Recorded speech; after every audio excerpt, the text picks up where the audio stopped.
What's up, running fans, jumping fans, throwing fans, all around athletics fans? Welcome to Talking in Ovals podcast. I am Alex Cuesta. How is everybody doing out there on this Monday, February 27th of 2023? Before we get into any of the fun stuff, like, share, follow, subscribe, rate 5 stars, Spotify and iTunes. Spread this word of mouth. Find us on socials at Talking in Ovals. You'll find us everywhere. And now, here is back again, the talent of the show, Dave Hyatt. What's up, brother? Not much, man. Another week, another crazy track and field times going on. It's absolutely insanity what's going on these days. It is like peak time to be a track and field fan. Like, if you're not a track and field fan yet, I don't know what you're doing. World records falling, national records falling, super spikes, amazing tracks. We have a lot to talk about here. I want to talk about last week's show, though, because we brought some of that stuff up. We, for the first time, had back a whole bunch of coaches that we've already had on the show, and we had a high school coaches oval table. For those keeping score at home, not a round table. Don't you dare. Talking in ovals here. It's an oval table. So we had that. I really just want to thank Coach Wilfredo Rivera, Adam Nalvin, Sean McCafferty, Scott Baker, Steve Geiger, Chris Stefelski. Thank you guys all for jumping on. It was an awesome show, organized, which is surprising with me and Dave than, that group that we kept it from getting rowdy. But awesome show. A lot of good information. Please go back. Give it a listen if you're interested. Some of the best minds in all of New Jersey track and field high school participated there. And Hyatt, we got some PRs. What do we got? Yes, well, we only have 2 this week because it's kind of the in-between groups and meet champs meet here in New Jersey. But we do have 2 guys who ran at the Ocean Breeze Elite Invitational up in Staten Island. We have Fabian Romales Perez from Southern Regional, ran a PR of 920.59 in the 32. And Mark Vigiano from Ocean Township ran a 152.85 for a PR there in the 8. Looks like they're both getting ready to rock and roll for the Meet of Champs. Yeah, Vigiano, that's a number 1 time in New Jersey, and it was number 9 in the nation at the time. Then he got knocked off by Woolery from Pennsylvania by like 0.02. So, Vigiano's going to look to do that. Shout out to Alex Lynch and Baker for those 2 guys. Also want to give a shout out to Colin Bowler of Del Barton running 404 in Boston this weekend. I think it's the New Jersey high school record for indoor, and I think it's the 4th fastest in New Jersey history, overall indoor and outdoor. He was in like heat 10 up in Boston, ran a 404. Yep, really good. And speaking of fast individuals, for some reason, they keep coming on this show, Dave. We have a fantastic guest this weekend. It is our first ever active pro athlete. We've had some, amazing pro athletes in the past, with Kadiva, Steve, and Sarah Slattery, Johnny Gray. We've had awesome guys, amazing guys. This individual here is someone that I think he works his ass off. He may eventually etch his name up there with some of those greats here. He is Eric Holt. He's a pro middle distance runner for Empire Elite, 353 miler, 335, 1500. 4th in the 1500 at 2022 USA Outdoors 1500 championships, and he's the 2022 NACAC champion in the 15. What's going on, Eric? Thanks for having me on. It's been a pleasure. Thanks, Alex and Dave. It's a pleasure. It's cool for me because I'm over here in Poughkeepsie, and it's like, I've been reading up about you, like local kid, Carmel kid, like doing the Hudson Valley proud, like running over there. And, at some point I messaged you and took a little bit, and I'm like, he's busy. He's doing fast things. Then you got back to me, and I'm like, yeah, we got Eric Holt. This is awesome. So we were absolutely pumped to get you. And, it's cool that you're bringing a lot of rep to the Hudson Valley. Now, we love to do this with all of our guests. It's become a tradition of ours. I'm going to ask you, when was it that you decided, like, hey, this running thing is pretty good? When did the spark hit you that I think I can do this and I can be really good at it? That's a great question. I would say it definitely all started in 8th grade when I wanted to pursue running as a sport. And then honestly, when I wanted to, take it very, very seriously, when I thought I could, possibly, be even, be almost a pro level was post college. But it's been a really up and down journey. But I would say I started in 8th grade. I didn't make the modified basketball team, so I decided to do varsity track. And I remember, I was like a nobody. I broke the 5-minute barrier in 8th grade. And ever since then, I pursued track and field as my one and only sports. And, I had some success, but I wasn't that great in college, compared to a lot of these kids. I never broke four, never made NCAAs, never really ran super quick. But, I had this empty piece in my heart. And post college, I had one of my good Carmel friends he told me I should keep on going. And little by little, I just got better and better. And here I am now. It's always so funny with all of our guests. You guys all have different stories. Like, we have people that, oh, I knew it from the get-go. I've been going to junior nats and this and that. And then we have people like similar like you, like I started in middle school. And people don't know that Johnny Gray we had on didn't start running until he was a junior in high school. So it's like you never know where the path you can take is. Now, kind of give us a little bit of your career trajectory. You glanced on it there. What are some of your greatest memories and moments? Maybe even some of your trials and tribulations, starting kind of from the beginning and kind of walk us through. What are some of the best things you've had? It's like I said, it's been like a very small world. Like, honestly, a lot of, my success comes from a lot of my friends. One of my good friends, Jacob, he went to Yale, and he was like writing a paper about like how like, oh, my friend's trying to break a 4-minute barrier. And I never ended up doing it in college. And post college, I kind of quit running. I was like getting a job and I was kind of done with it. And I just remember him telling him he was like writing a paper on my tribulation, trying to break 4. And I felt like, oh my God, I can't believe he's writing a paper about this. So I was like, you know what? I'm going to at least break 4. And I kind of felt the mojo. And for me, it's a lot of like battling insecurities of, a lot of these athletes are, maybe more talented than me, or they're all younger than me. And, little by little, I found a lot of people that helped me run are people all from my youth. Like my coach, Tom Nohilly, was a coach for John J. Cross River. And I talked to him all the time in high school. And part of the reason he wanted to coach me was he saw my runs on Strava when I was coaching by myself. So it's kind of funny how, like I said, I still talk to Jacob. He's been my friend, since like, middle school. So it's just really interesting how, a lot of the pieces for my running career have been part of my life since I was like 14, 15 years old. And it's just like people that say, hey, you're really talented.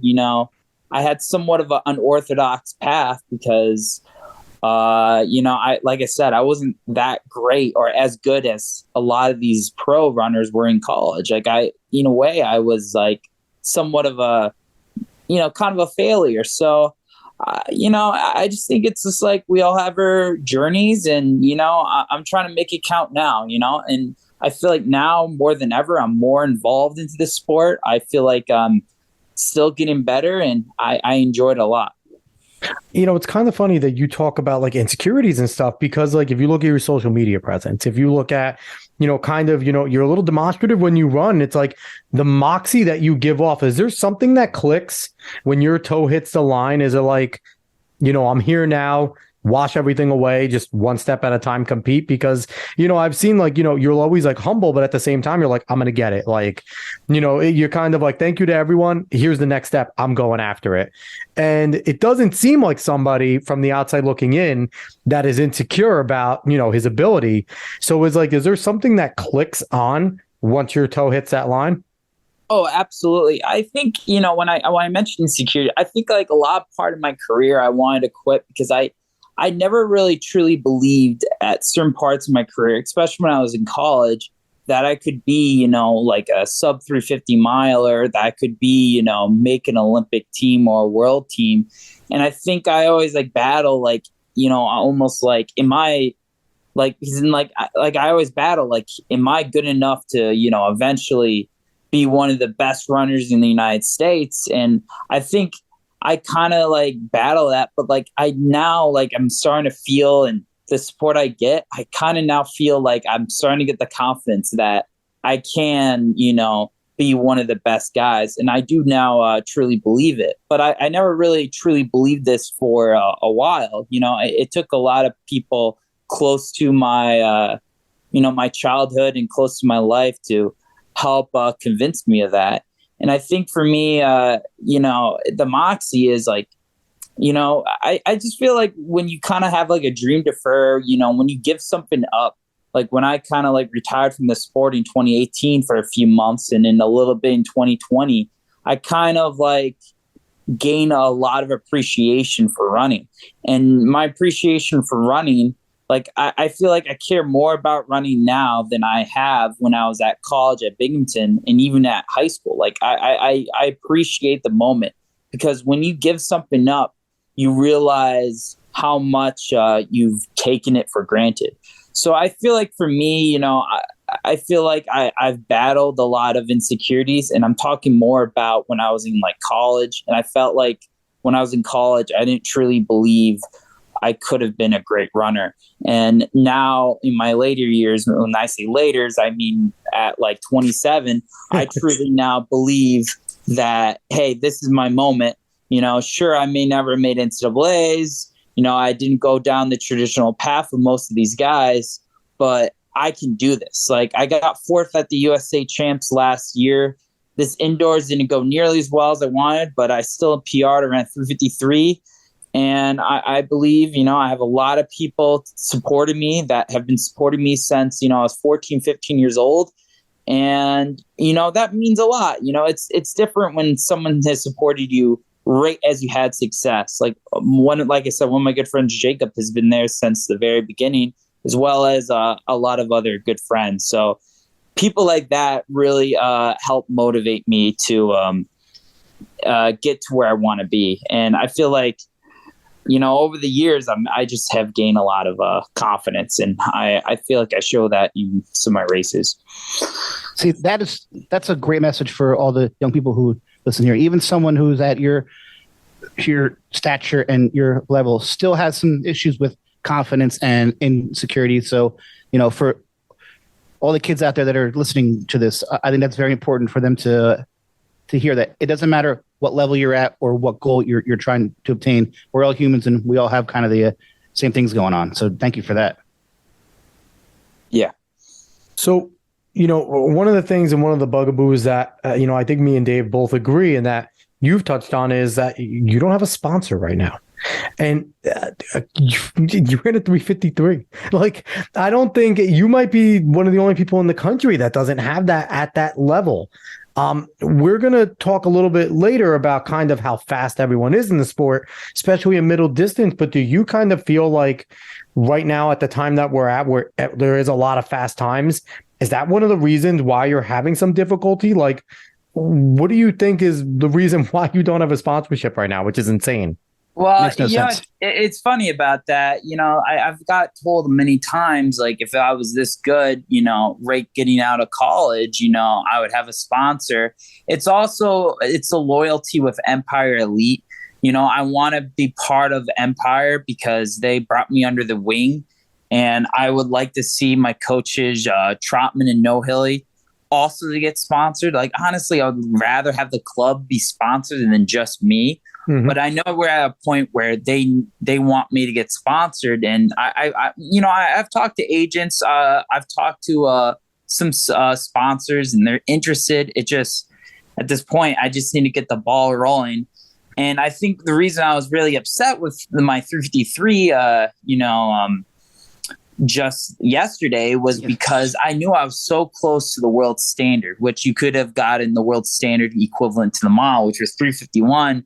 Yeah. And like that race didn't feel that hard. So I knew I had that effort in me, but at last, I just have to wait for the next big race. So for me, that's a dream of mine to get sponsored. That's something, me and my coaches want to do, especially since, my club doesn't have like really any money. So, it's a type of thing where, we're holding on to that dream. But at the end of the day, I'm doing what I love to do. Like, this is like, like I know, like, obviously money is very important, but money isn't everything. And at the end of the day, like, trust me, like, this is what I feel like.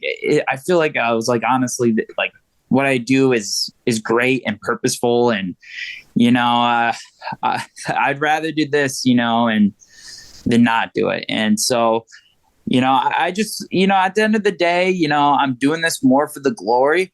But of course, I would love to get sponsored. And, I believe in myself that I can get faster. And I really do believe I can get a spot at Budapest. I really do. I think I can get into 333 shape. So, I'm just grinding. I'm running every day. I'm just trying to get fitter. Yeah, certainly. And, you know what, though, bottom line is for the effort you put in for the times you're running, you deserve to be paid for your efforts. Like, you deserve that. Absolutely. Fleet Feet, where you at? Kim Caruso, we had you on the show. Fleet Feet Poughkeepsie, Fleet Feet, go sponsor Empire Elite. May, be the Fleet Feet team. That should definitely happen. I'm calling that out right now. But, you definitely deserve it. And, me and Dave, obviously, we've never reached your level. We're both runners. We both ran in college. So we understand the grind. Obviously, you're at a higher level. We get it. So we know the hard work that goes in every day. And we're about to have a snowstorm here in the Northeast. You're not going to take a day off. You're going to go and hit your mileage. You're going to go and do your runs. And that's something that people, I don't think, understand, where, football, they can go and do certain things. They could do film session. Like, you could do sort of different things. When you're a runner, treadmill sucks. I hate to break it to you. If you're not hurt, you basically don't use the treadmill you try to avoid it as often as possible. You want to get outside and run. So it's not easy doing what you do, and you definitely deserve to be paid. So that's my plea right there. But I want to jump in. I want to jump in because we touched on some of the fast runners. Dave and I shouted out 2 of them. We talked to, 3 of them there earlier in the show. Eric, everyone. I feel like if me and Dave put on spikes, we might be able to go and run a PR right now with our fat asses. Like, everyone is running going that far. So fast right now. Dave, have confidence. But everyone is running so fast right now. And I feel like you might have be at the worst time to be really fast in middle distance, because middle distance right now is, the bee's knees, to use an old term, especially in indoor. Why are we running so fast right now? Is it timing? Is it training? Like, what is it right now going on? Is it honestly the shoes? Is it the super shoes? Yeah. Honestly, I was talking to my friend Jacob about this. I was hanging out with him. We were talking about running, and I basically came up with 5 big reasons. But basically, you're right. One of the big reasons, of course, is the shoes. But there's also one thing that people don't realize about the shoes. Now, does it make you run faster? That's the tricky question. Now, what they do, and which a lot of people don't realize, is, for instance, like, as someone who's ran a lot of the old pair of spikes and the new pair of spikes, there's a palpable difference. The biggest difference is if you run, like, let's say a 3-mile track workout in old spikes, the biggest thing you'll realize is your feet hurt. It just feels like just plastic on track. I hated wearing spikes. I would only wear spikes if I absolutely have to. With these new super shoes, they're so comfortable. I literally, I used to remember ripping off my spikes even at races, and I'll just be barefoot like a weirdo. Yep. And I would take off my spikes and walk barefoot to the bathroom. I just hated the feeling of spikes. These spikes are just as quick and unbelievably comfortable, and the reciprocal force, it just feels unbelievable comfortable. The people are so spoiled. People don't understand how much more comfortable, and I don't really hear people talk about this. And I think especially in longer distances, it's not going to damage your legs that much. I don't necessarily think, and this is where it's a bit of a controversy, I don't think it's necessarily making you run faster, as they're so comfortable. I think it's doing less damage to your legs, which could therefore... So the lactic acid doesn't build up probably as much and everything. Lactic acid buildup, yeah. Correct. So, but it's crazy. I do all my workouts in spikes. It's I'll just do them in spikes. Why not? They're so comfortable. No. People don't realize. And not only that, you have the Nike Vaporflies that you can do your longer tempo stuff in. Crazy. So it's just all this stuff. I feel like I'm having way less injuries now. I'm just running way faster workouts. You can do faster road tempos. It's just the shoes nowadays, especially since 2020, it's unbelievable the difference. There's a huge difference. And then also going back to, and then going with the super shoes, one of the big reasons is BU. I don't know what the hell was The magic carpet, baby. I ran a 356 at the Armory and I was puking. I was dead. I ran a 353 at BU and I was like, God damn, man. I had so much more energy. I was like sleeping when I was running. It felt So I'll say this. The difference to me between Armory and BU, Armory is just unforgiving. Like your feet, my legs always hurt like a bitch at the Armory. When you're hitting that track, there's just like you're hitting a piece of wood, might as well. At BU, it's like your feet are just about to get absorbed in a marshmallow every time you run, and then it propels you. Like BU, and I just, BU's fantastic. And, Dave, I want you to kind of talk about this because now I think we're looking at right now, we have 3 generations of shoes right now. I'm not like Dave's older than me. He was my coach. Yeah.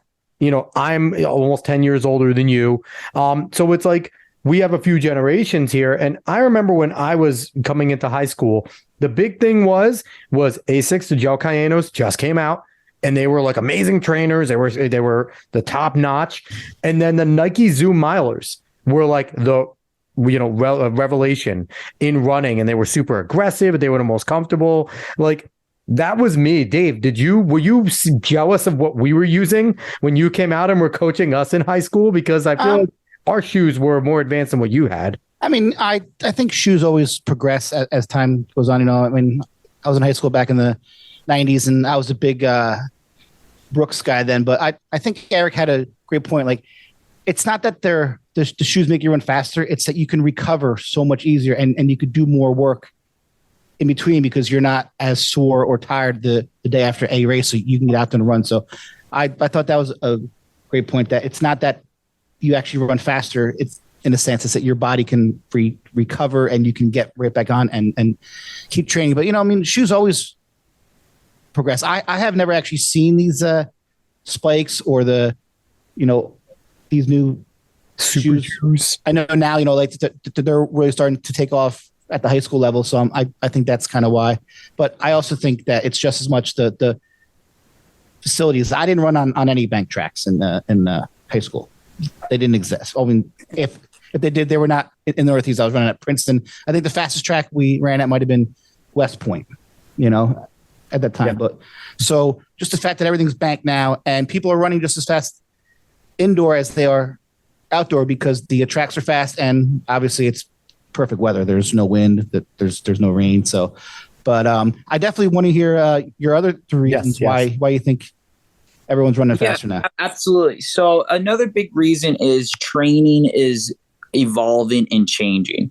Like, I would say just the way people train, the way I've trained has completely changed. Like, when I was in high school, it was really old school where we would do like 4 workouts a week, but there'd be really short workouts and just workouts that didn't really make that much sense. And we would do I would only do like 20 miles a week, 30 miles. Like, the mileage wasn't really as much of a factor. And the training was maybe not as sophisticated. And when I got into college, it was just like really old school training, where I think nowadays people are way more aerobic than ever before. And no matter if you're an 800 miler, so many people, it's just the whole training philosophy is just, hey, do 70, 75 miles, like basically every week of the year. Like, I only take 1 week off, and you get to a point where you do this so many tempos and you don't really think of it as working out. It's more just like life. And, that's just part of your life. And the thing is, when you have decent, aerobic training, it just makes everything easier.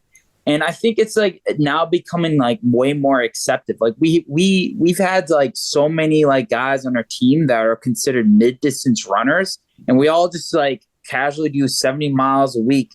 And then we do more we'll do 10 by K at 3 minutes, and then 200 meters, easy in 1 minute.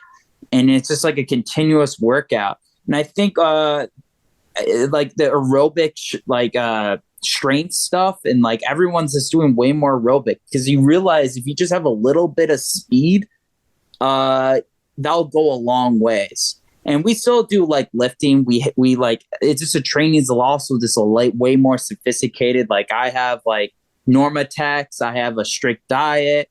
We have lifting that's 100% for running. And I think it's just like you talk, like I talked to like some high schoolers and they knew all about increments in training. They knew all about the arms. All these kids are like so knowledgeable. And I feel like all these programs that have knowledgeable coaches, they're just changing the way they train. You know, it used to just be like the Jack Daniels formula. Oh yeah. And a very simplistic training. But now just like everyone, because of social media, Strava, they now know like what to do to be like a lot better. So I would say one of the biggest reason is training is just changing. And, you know, a lot of people like, you know, they don't look at like 70 miles a week as something that crazy. It's just like, it's just life, you know? And I think also when you mentally look at training as just a part of your life, you don't really get physically burned out as much, you know? So I just think that's like one of another big reason is just like the training and a lot of the workouts that I do nowadays, I've never done in college or like, it's just like all this new stuff we do. So I just think the training is evolving and it's training that has seemed to work for a lot of pros and a lot of college programs. So that's like one of my second reasons. I love that. I love that. I do think the training has evolved so much. And I think it's a lot more. We've talked about, you know, old school coaching versus new school coaching. We obviously have had a slew of high school coaches on from the New Jersey area on this show. And we've heard them all say, like, you know, they've been doing this for 20 years, 20, whatever. And they've said, like, hey, they've evolved. They've had to do things differently. They've had to grow as coaches. And, you know, and I don't know how you feel about technology and what Strava and a lot of the social media you mentioned, all these high schoolers know all these workouts. And, you know, is that a good or a bad thing? You know what I mean? Like, are these individuals like that are running, like looking at NAU workouts? Like, how many high school runners could do an NAU workout? Like, you know what I mean? Like they're pretty big. So it's been a mixed bag there, but yeah, the training is definitely certainly something. Oh, absolutely. Has made a huge difference in how I feel that there's a lot more coaches who are also incorporating rest days, like easier days. I remember when I was in high school, it was like hard.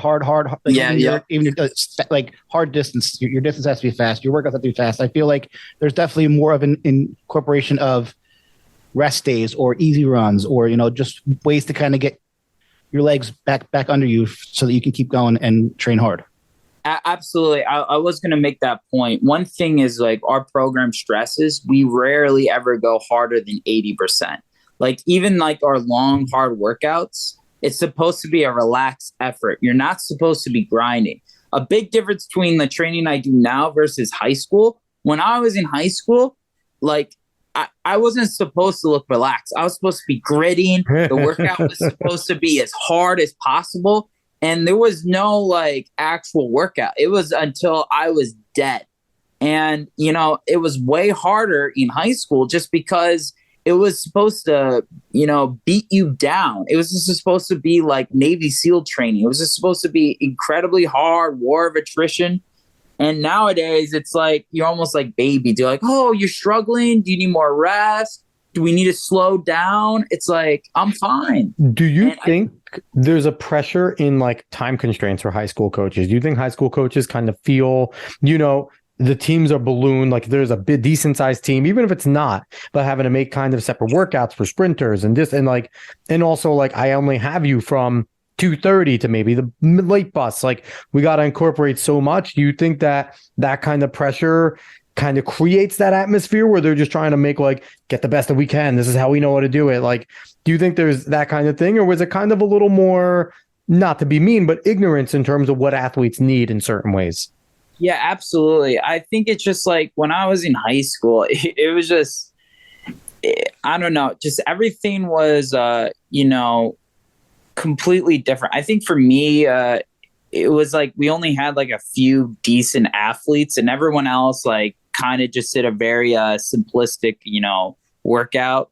So for me, it was, you know, they were just like, all right, I feel like sometimes they wouldn't even know what workout we were doing until immediately when we started. So it was just like, here's a workout, go as hard as you can. And there wasn't like, and that was just like what everyone did, and that was what everyone did in the area. Like all the coaches would congregate together, Yeah. and they would just think of these workouts, and everything was supposed to be hard and tough. Like if you weren't like redlining, then that's not a workout. Where nowadays it's a little different. You know, a lot of times we don't go all out until races, and it's all about, you know, an 80% like effort and just very aerobic and just like decent amount of miles. And the thing is, like when you do stuff like that, you just like you realize like how much like strength you can accumulate. Like it's kind of crazy. You just get so much stronger. And then like once a week we'll do like some simplistic like, you know, 40-meter sprints. So we're always still working on the speed, but it's just like you realize it's kind of funny. Even like before I joined Empire Elite, I was training so much harder. I was working harder in terms of perceived effort. And then I started joining Empire Elite. And I felt like I was being lazy and not working as hard. And I got so much better. Yeah. So it just goes to show you to be like a really good runner, it's not necessarily about how hard you work. It's about how smart. You still have to do a lot of work. You still have to be very disciplined. But there's a more intelligent way of going about it. The body needs rest. Yeah. You want to feel good. You want to feel good because if you're feeling good while you're running, then, you know, you're going to look relaxed when you race. If you run and you're gritting, then that's how you're going to look during the majority of your race. So it's all about, you know, again, like running's so complicated that I'm still learning about it, you know, but yeah, I just think like, the new era of training is, I feel like it's, you know, it's making runners way better than before. Yeah. And it shows too. And, you know, all these times, even down to the high school level, it's insane. It's whatever coaches are doing now is certainly proving itself in the results. That's for sure.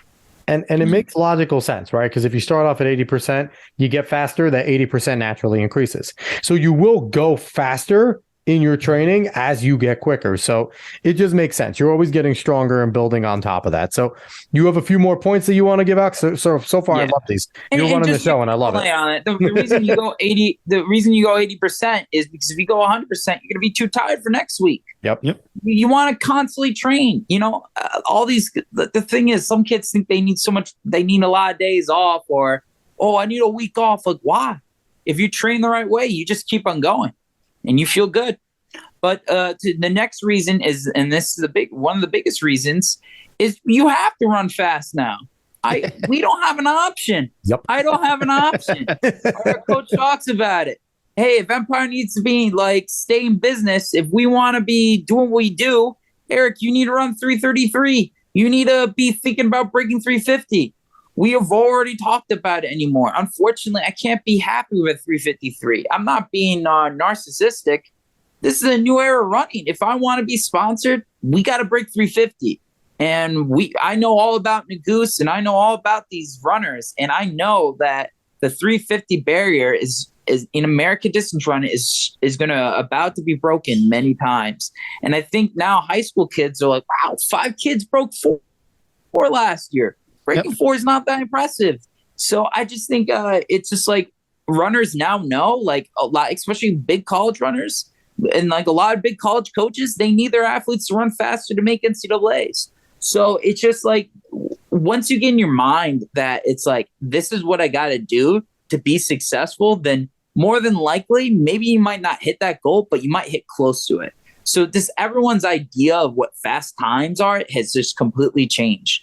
And I think too, like when you have a idea of a time, and you know, you'll just like get closer. It suddenly just gets easier. So it's just like that, like psychological, like, you know, mechanism in your brain. So I just think when everyone's running faster, you know, there's a good chance you'll run faster. So, because like, you know what I'm saying? It's just like the standard of what a good time is. And, you know, and I used to tell, you know, I coached a little at Marist when I left. My coaches were, I don't know why they brought me back. They're insane to be gluttons for punishment. But when they came back, when I was coaching the sprinters, I told them, I was like, hey, listen, even if it's unrealistic, if your goal as a Division I runner isn't to be the national champion, then what are you doing here?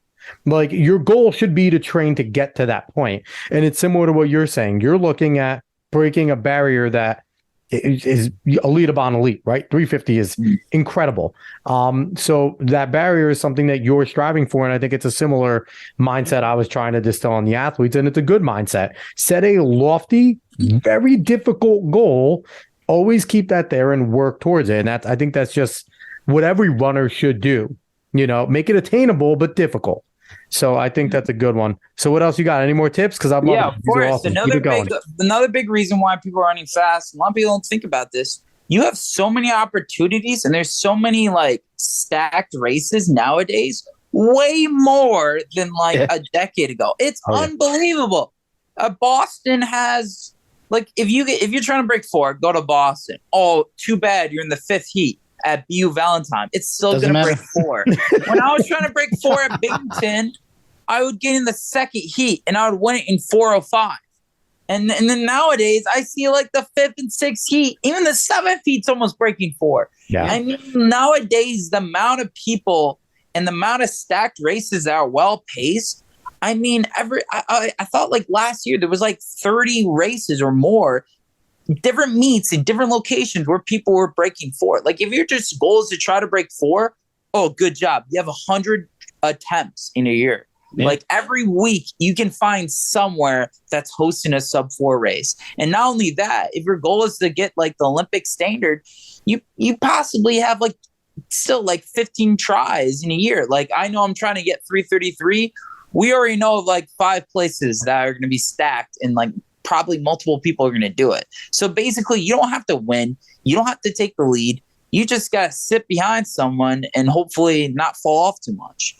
So I think nowadays there is so many super races. There's so many super stacked races to run fast. You can't run fast all by yourself or in a rinky-dink meet. Just go, there's places. Just go there. Yeah. And, even if you're in heat 2 or 3, guess what? It still will be quick. Yeah. So it's just unbelievable. I mean, that's why we're seeing 52 guys break 4 in a race. It's just like, just go where the races are. And that's why I tell everyone, I mean, like, I was like, hey, just go to BU. Go to Boston. And like, as long as you don't like do terrible, you'll break 4. So it's just like, you don't realize it's just like, and it's so much easier. Like, I've ran really fast in races and I've literally like got in my car and drove home. And it wasn't until like halfway till I got home, someone called me and was like, hey man, you still ran really fast. I was like, I ran that quick? What? Because like when you're with a lot of fast people, you don't realize. I remember when I qualified and I ran 3:36 in 2021 and I got like 8th place. And I didn't even think I ran that quick. I thought I ran like 3:45.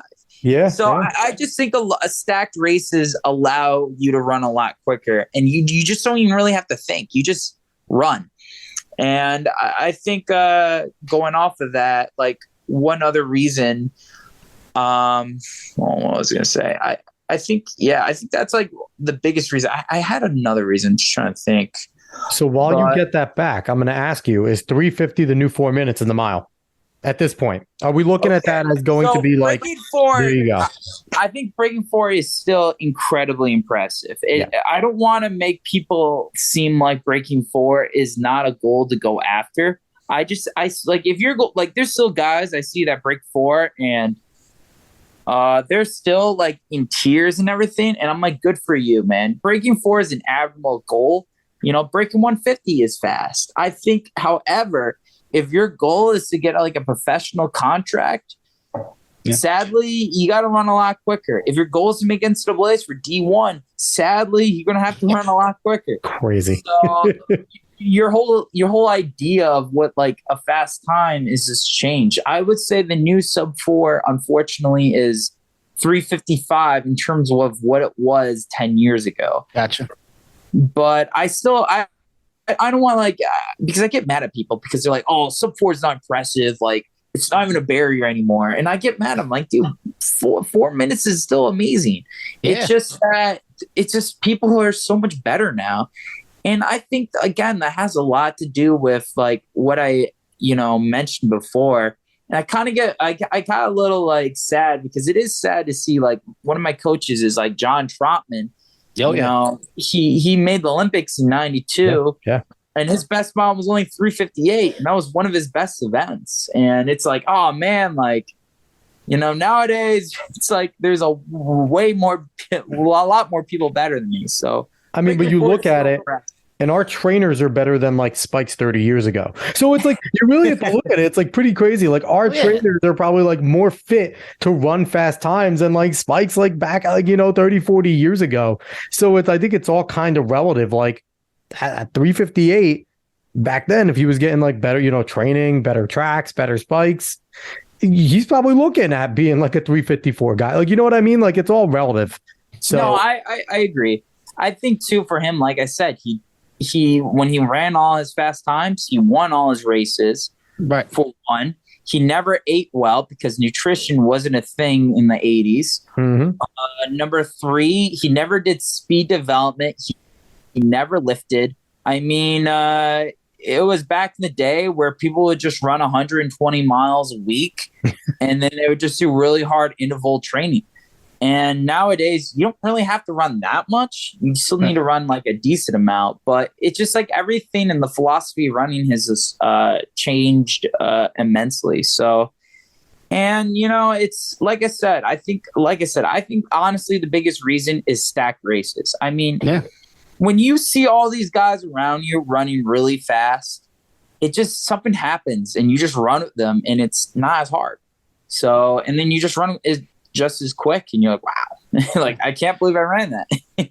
So when you're at these stacked races at BU or other places, do you feel that most athletes that like it's not about place, it's all about time, but like place only matters when it's nationals or NCAAs? Like besides that, do you think most people run now for a time rather than actually worrying about what place they actually are in the race? That's a really great question. And honestly, yes, I do think that has a lot to do with it. A lot of people are now time trialing. I think it's because we have to, because the standards are so fast that we just need to get used to that stimuli. You can't really, at least most normal runners can't just go out and run like a 3:33, a sub 3:50. It takes like a few tries. I know some professional runners can do it, but also it's just like when you're like part of On or part of like Bowerman, it's a little different. For us, it's not like we have the facilities that other big track clubs have. So the only times we really get used to, big races is through time trials. So we need that because otherwise it's going to be really hard to hit 3:33. And the easiest way to hit fast times is just enter as many big races. And now we all know as all these races are just time trials. And because the standards are so impressive, the majority of the seasons is just about running quick. So I agree. It's not really about racing. However, with the point system with double IAF, you do like if you're not going to get the standard, then you need the ranking. So then it's actually really crucial that you beat certain runners. But that's the thing is that only matters at races where, there's points. So when you go there, you kind of seek out, like you probably have a good idea of who each other is, right? Do you kind of seek out certain guys like, hey, what are you trying to do today? Like, what are we trying to do here? Can we like pull each other through? Like, what's our goal? Like, does that still go on or is it much more competitive in a sense of we all know what the deal is? When we step up to this line, we all understand what we're trying to do. Nothing needs to be said. Like, what is that like when you're stepping up to these lines where everyone on that line is basically trying to go get the world standard, It's pretty nerve-wracking. Honestly, for me, what's just nerve-wracking is I need to get off that line. So, I'm doing a lot of like standing starts because you got to get off that line fast because you need a good positioning. So for me, we talk to the coach, we talk to the meet director, so we get a good general sense what the pace is. And it's just like the only thing I'm worried about is I have like I wake up I know exactly what I'm going to eat. I know exactly what I'm going to drink. I like getting to the meet 2 hours early. I have like a routine that's gospel to me that I got to do everything. And then once I do all of that, I might like, depending on how many good runners, if there's a lot, then I'm probably not going to talk to anyone. But if it was just like a few good runners, I will talk to them. Hey, what position you want and stuff like that. But a lot of times it's just like, all right, let's just get out hard and whatever turns out, turns out. And then we just got to survive. That's basically it. There's not any strategy, man. It's just like, I just hope I don't die, and embarrass myself, because sometimes, like, unfortunately at Milrose that happened. I ran out of gas, and it's just like, Jesus, it's just like, it's hard, man. Running's tough. And it's like at a point where, I talk to my coaches. It's like, you do train for strategic races, like USA's will be strategic maybe, right. But now it's just like, you just got to get used to, what like 56s. It's crazy, man. That's what I train for. I train to run, 3, 4 56s in a row, and because I know possibly, I might get in a race that's that quick. So I'll go on 153. So it's just crazy, man. It's just track and field. It's like, the more I get into this, like, I feel like I'm getting better, but at the same time, I don't feel like I'm getting better because everyone else is just getting just as good. So we'll tell you right here, you're getting better, Eric. Okay. Yes, because for you to sit there and say, I died to a 358 at Milrose, like, nobody dies to a 358, but elite runners do. So it's like, that's still ridiculous. Like, to be, and it's a similar thing that I said to Johnny Gray. He was on, he was like, yeah, I trained some talented guys, that, they were in the 146, 147 range. I'm like, I called him out. I said, Johnny, human beings aspire to run 146, 147 on their best day. It's like, but it's like, you guys are in a different stratosphere, right? Like, and it's not to like put you on a high horse, but you guys are elite level athletes. So what you guys consider to be failure and success is like miles and worlds away what Dave or I would consider to be failure or success. So on that note, what are your tips for some aspiring athletes? Maybe some kids, we mentioned Bowler, just ran a 404. He's obviously someone who's sitting there and looking, saying like, hey, knocking on the door, I'm next. Mark Viggiano of Ocean, 152. Definitely going to be looking to try and break 150 in outdoor. Like, I want to be next. What is your advice for some of these middle distance runners? Well, I mean, hundreds of them now in America, but middle distance runners that are just knocking on the door of being elite. What's funny about Colin Bowler is his coach was my Binghamton roommate. So I know Del Barden really well because his coach is literally, I roomed with him. So, and his brother ran 414. Yeah. So funny enough is my biggest tip is you got to be patient and you got to rely off of discipline and hard work. And I think one of the last tips is people are realizing that running, and obviously I am heavily aware of talent, but once you realize that if you work hard and you're disciplined and you rely off the hard work, you'll find yourself to be a lot more consistent, and you'll just realize you can just keep on getting better and better. And I think back in the day, I knew so many people that had more foot speed, more natural endurance than me, had better form than me.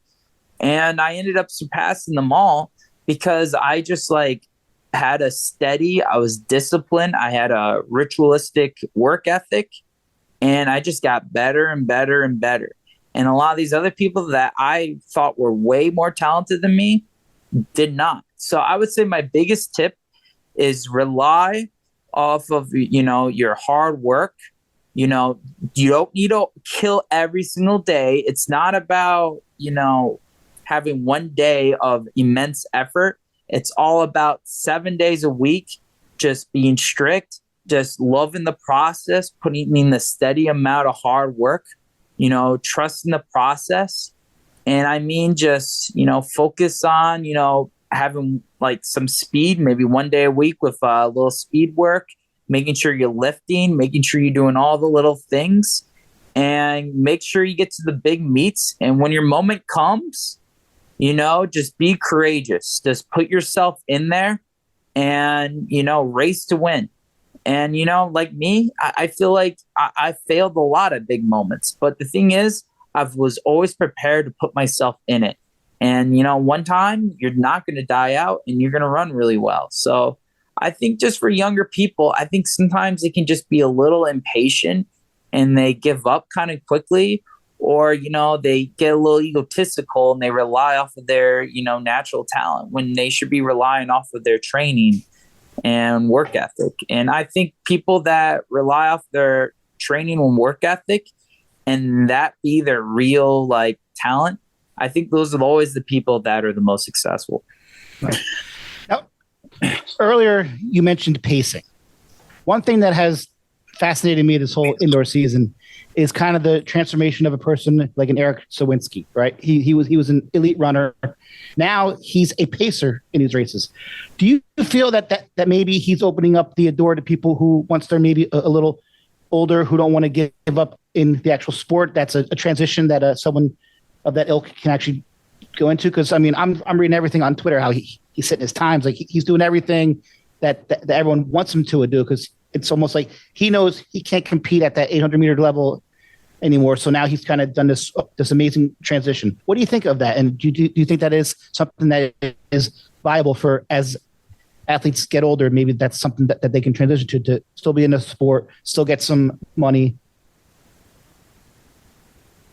Well, that's a great question. And I think, Dave, there's a huge market for rabbits.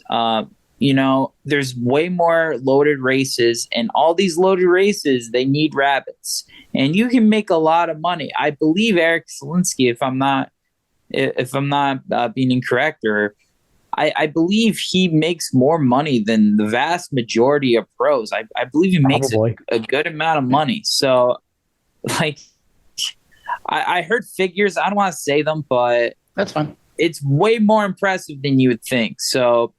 And he gets to travel the world.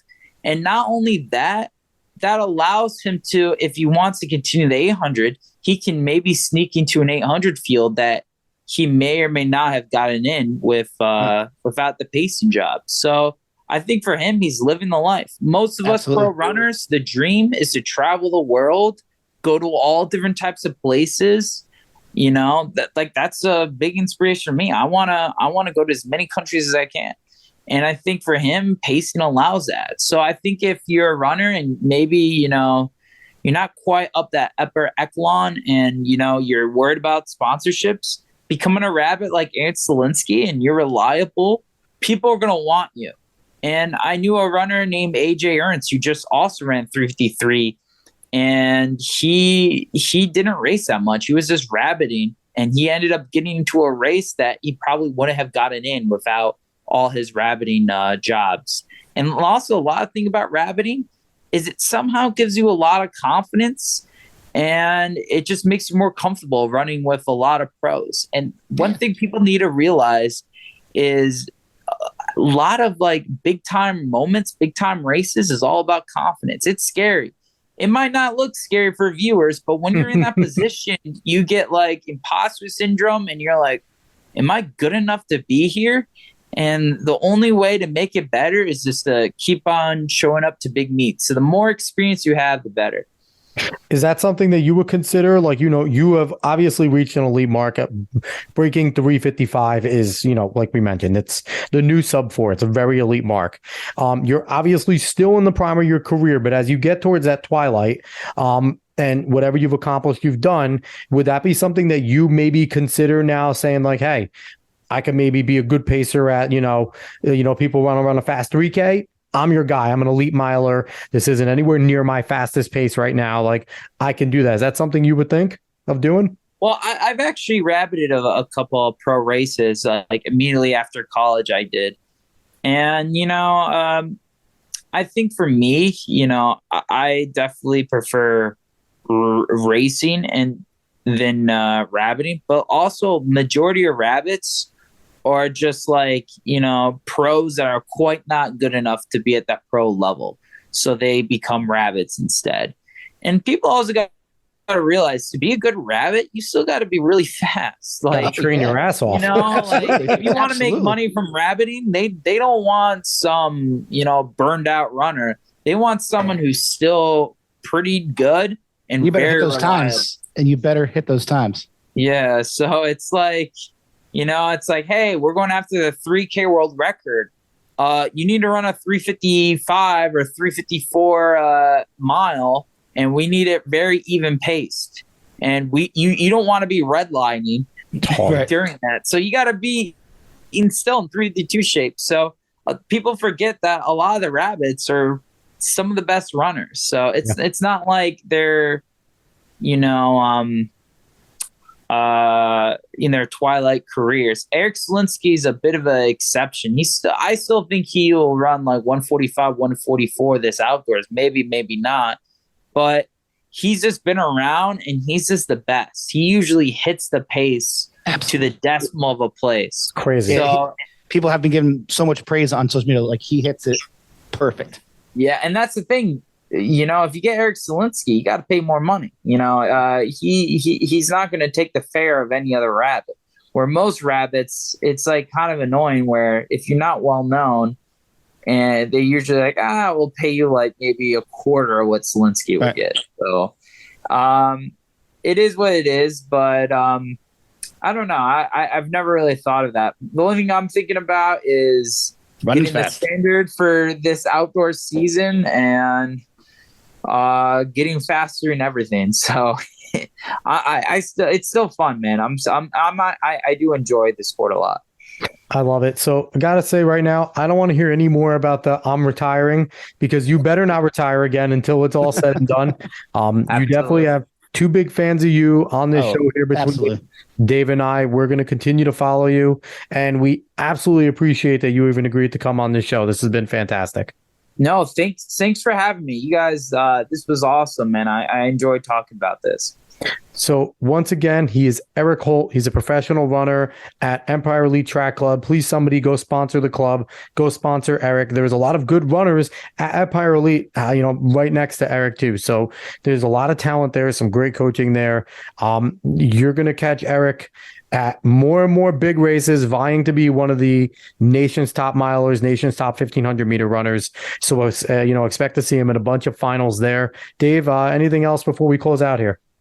No, I mean, you're just the fact that you were on the show and some of the things and the tips that you gave to so many young runners. I just think that so many people can get better from just listening to your story, listening to the amount of work that you put into it. And it was just an honor to have you on. Thank you. And, and I'll say this, Eric, you're going to be one hell of a coach when in about 15 years, whenever you decide, whatever you're done, you're going to be one hell of a coach. So that is absolutely your next profession. You can hear it in the way you talk about the sport and the way you talk about training and the way you approach it, the way you handle it, the way you're coachable. I feel like coachable people become good coaches, right? Because they can be adjusted. So that's a big thing. So awesome. Really appreciate you coming on. If you guys like what you heard, like, share, follow, subscribe, rate 5 stars, spread this word of mouth, find us on socials. We will be back next week. I'd imagine a slew of PRs because it's a huge weekend coming up. So definitely, track fans, go pay attention. It's going to be fun. See everyone later.